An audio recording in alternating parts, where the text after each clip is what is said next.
Halo sahabat Serak Suara semuanya. Kali ini Serak Suara akan membawakan cerita pengantar tidur yang berjudul Love Will Come. Selamat mendengarkan.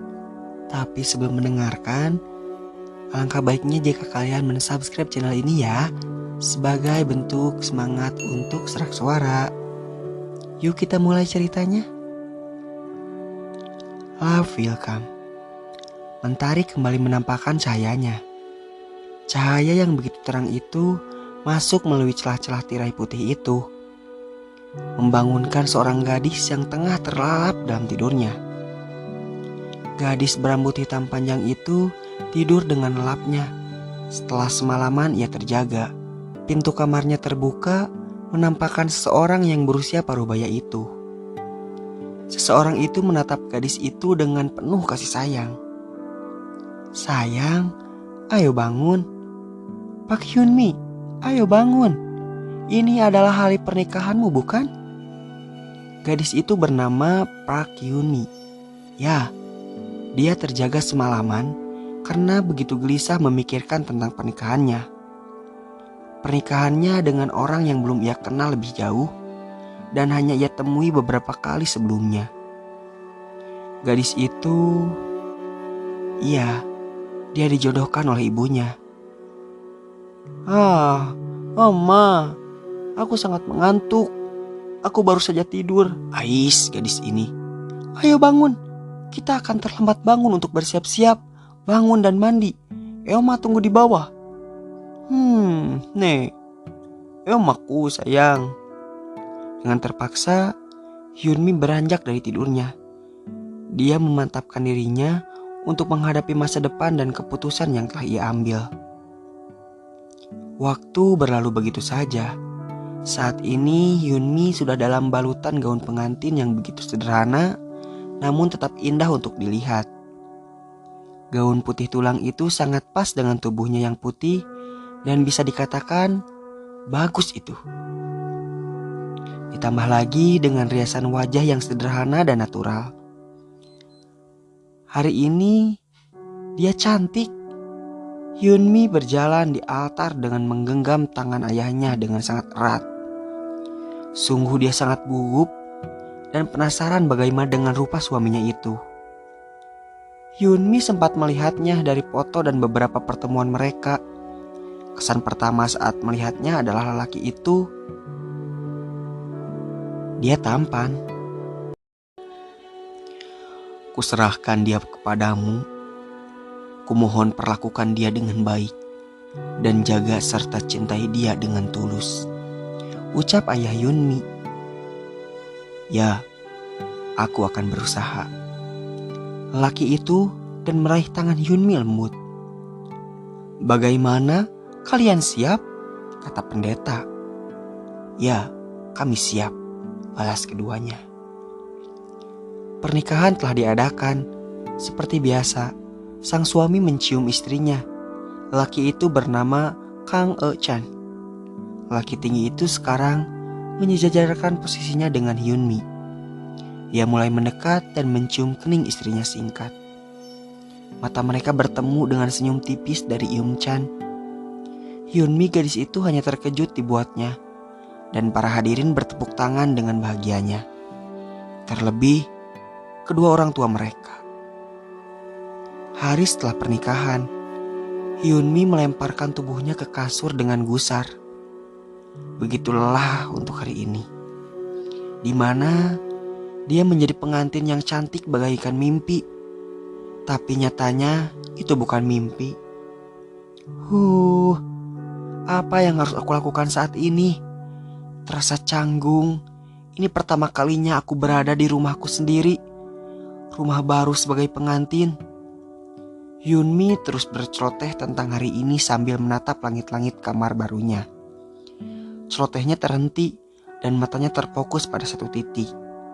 Ya, pintu kamarnya terbuka, menampilkan seorang lelaki dengan tubuh tinggi dan tegap itu. "Hei, apa yang kau lakukan?" teriak Hyunmi dengan penuh rasa kaget. "Tak ada. Memangnya apa yang aku lakukan? Ini kamarku." "Muo, ini bukannya kamarku." "Heh, Kata siapa? Dengan semrik di wajahnya, Yeon-chan menatap Hyunmi. Tidak, aku ingin kamar ini, aku yang lebih dulu tidur dan masuk ke kamar ini. Enak saja.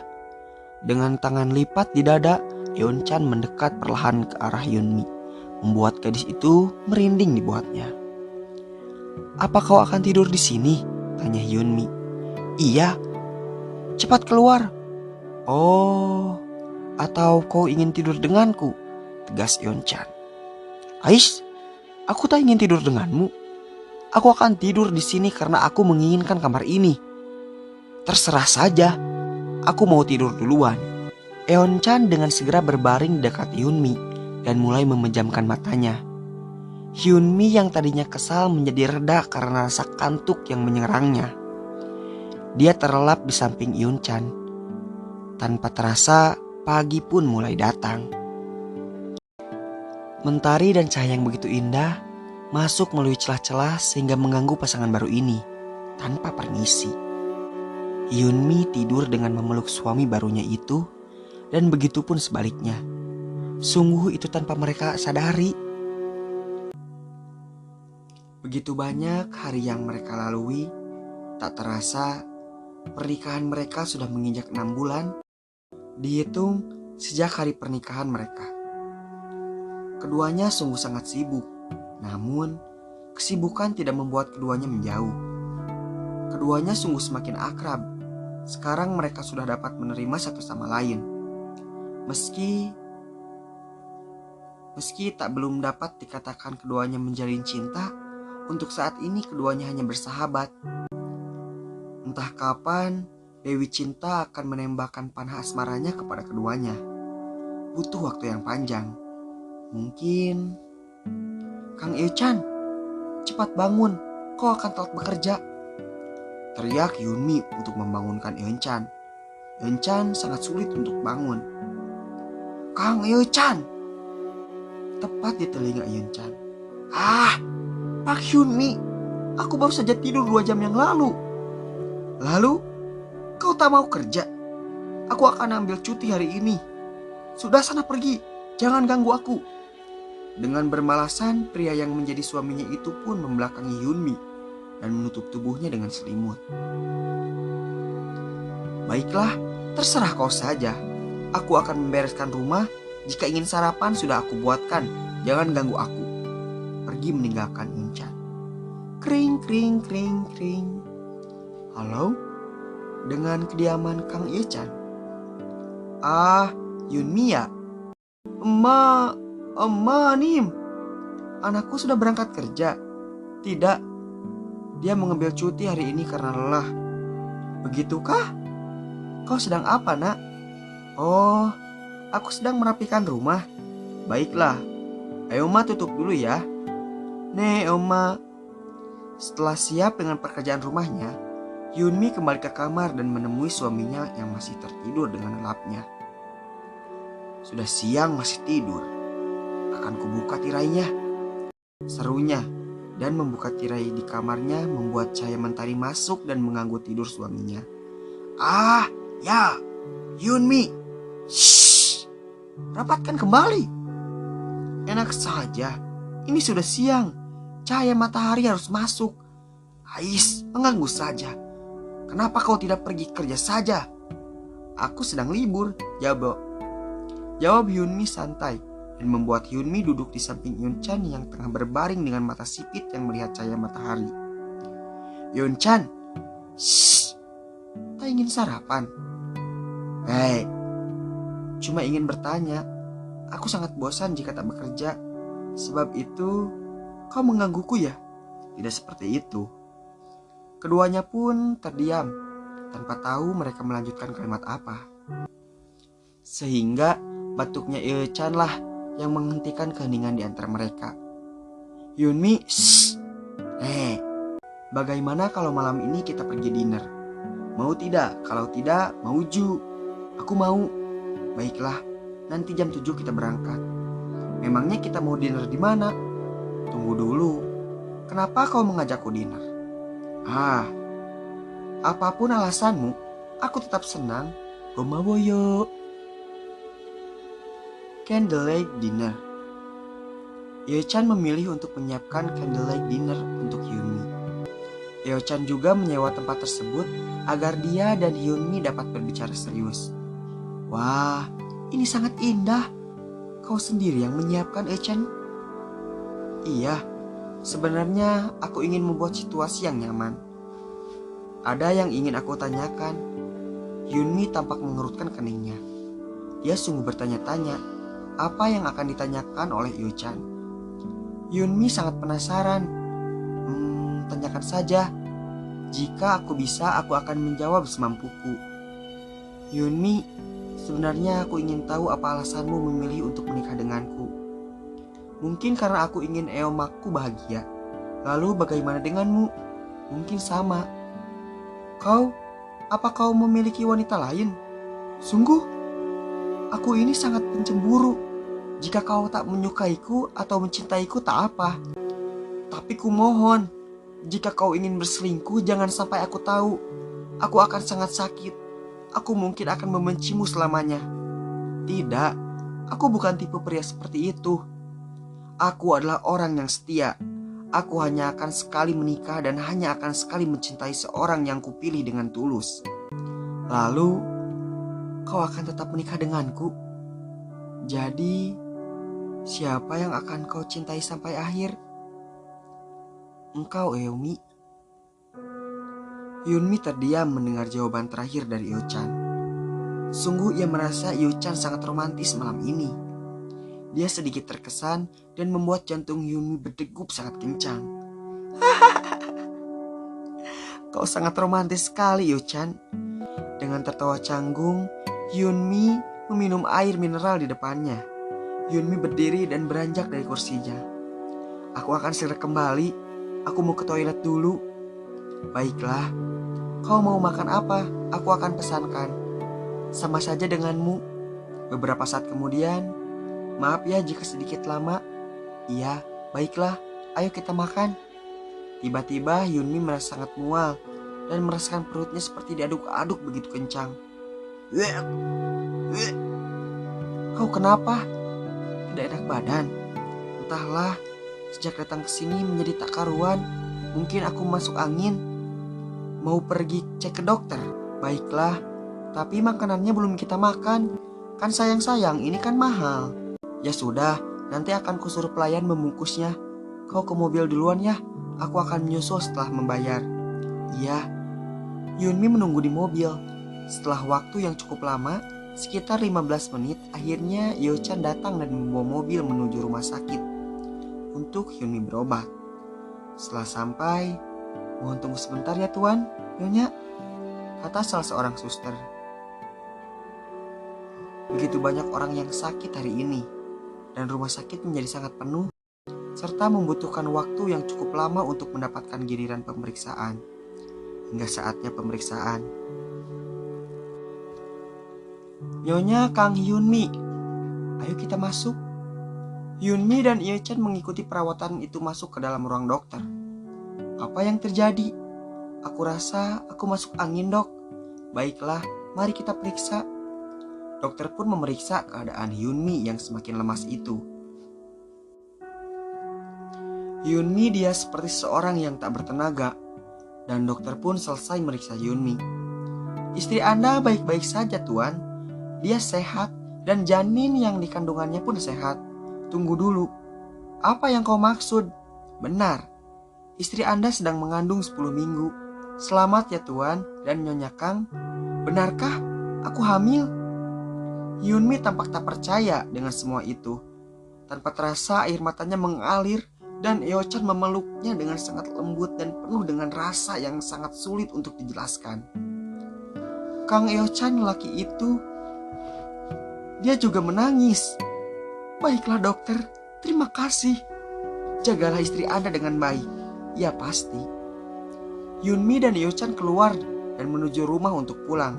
Sepanjang perjalanan menuju basement, tanti-intinya Eo-chan memeluk pinggang Hyunmi rapat. Sungguh dia sangat bahagia mendapatkan perlakuan yang tak biasa dari seorang Kang Eo-chan. Sungguh Hyunmi merasakan bahagia yang amat besar. Hyunmi pikir Dia sedang jatuh cinta saat ini. Jatuh cinta dengan suaminya sendiri. Perjalanan menuju rumah tampak begitu lancar. Hingga sampailah mereka di rumah. Yo-chan lebih dulu turun untuk membukakan pintu mobil buat Hyunmi. Kang Eo-chan, pria ini sekarang sungguh sangat perhatian pada Hyunmi. Yo-chan sangat menyukai anak kecil dan dia sangat bahagia dia akan memiliki keturunan dari darah dagingnya sendiri. Yo-chan membuat Hyunmi masuk ke dalam kamar karena kondisi Hyunmi yang belum stabil. Kau istirahatlah dengan baik. Jika perlu sesuatu, panggillah aku. Akan aku turuti permintaanmu. Terima kasih. Boleh aku meminta sesuatu? Tanyanya penuh ragu. Iya, katakan saja. Ah, sungguh aku sangat malu membicarakannya. Entahlah, mengapa aku ingin tidur, tapi aku ingin tidur dalam genggaman tanganmu. Eo-chan tampak tertawa kecil dan dia mendekat ke arah Hyunmi. Dia mencium kening Hyunmi lembut. Tentu saja boleh, kau mau tidur dalam pelukanku pun boleh.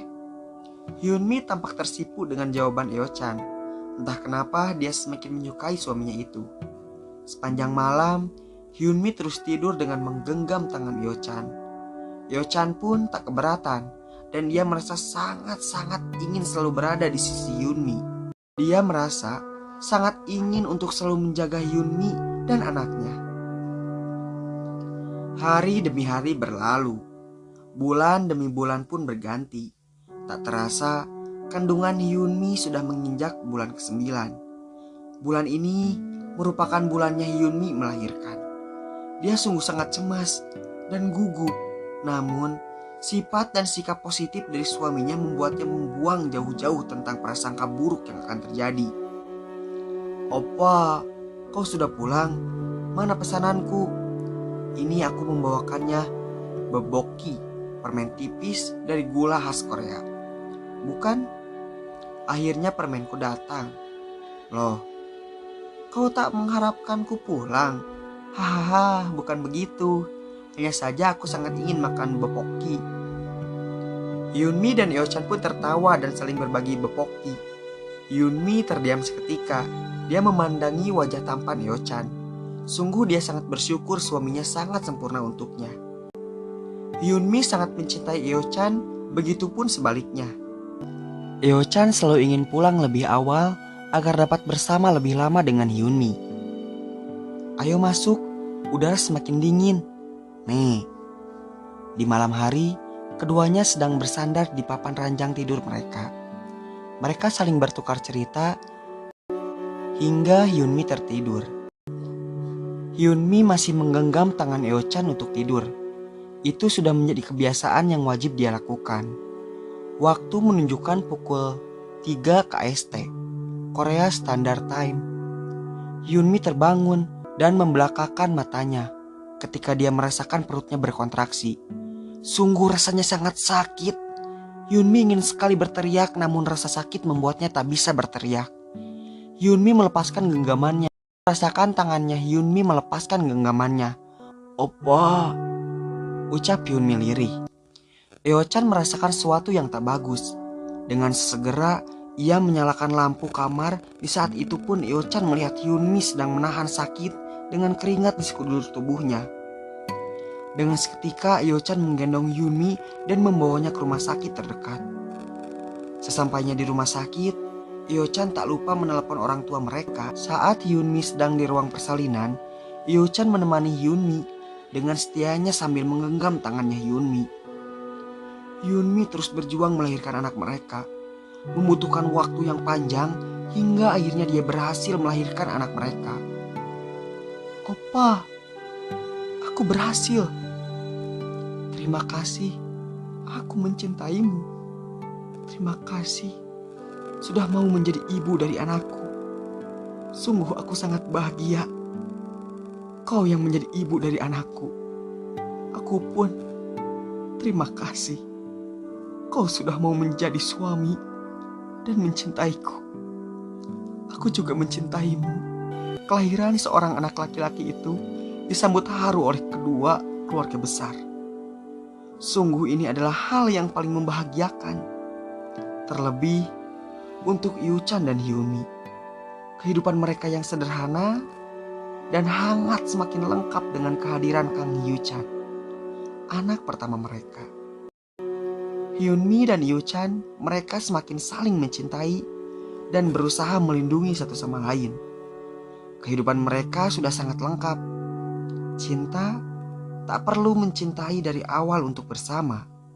Di saat ada kebersamaan, cinta akan datang seiring berjalannya waktu. Cinta ada karena terbiasa. Bukankah cinta memerlukan proses? Pada saat proses itulah cinta akan semakin kuat.